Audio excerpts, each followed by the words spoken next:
I can sit cross-legged at the bottom of a pool without using any equipment at all. But those new recruits, they need to hold massive dumbbells just to stay underwater. And even then, they barely last. One after another, they start floating back up. I check my watch. Only 5 minutes had passed. Honestly, their performance was pathetic. I was just about to tear into them when one of my men walked over with bad news. My father was dead. He'd been hit by a car on his way home. The driver fled the scene, and because there were no cameras at the intersection, the police believed it was just a normal hit and run. The next day, my brother John showed up for the funeral too. After the service, while we were eating, John suddenly mentioned that he'd been attacked by gang members the night before. He said Dad's death didn't feel accidental, that something bigger was going on. I know John too well. Once he gets emotional, he stops thinking straight. So I warned him immediately. Don't do anything stupid. Leave it to the police. But we still ended up arguing over it. The next morning, I went to the station to collect my father's belongings. While going through his wallet, I found a note. It was covered in scrambled words. None of it made any sense, but my father wouldn't carry something like that for no reason.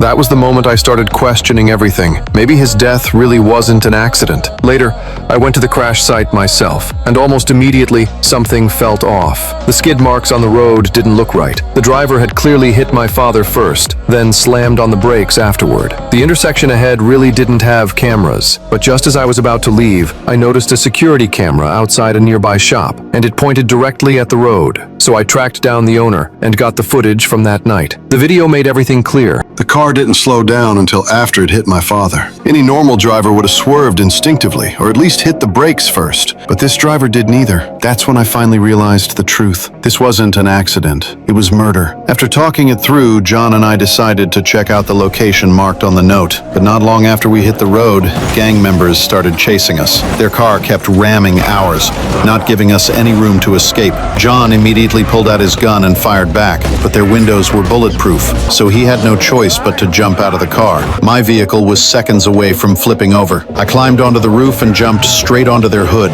Then I unloaded round after round into the windshield. But even after dozens of shots, the glass still didn't crack. That's when John suddenly screamed at me, telling me to jump.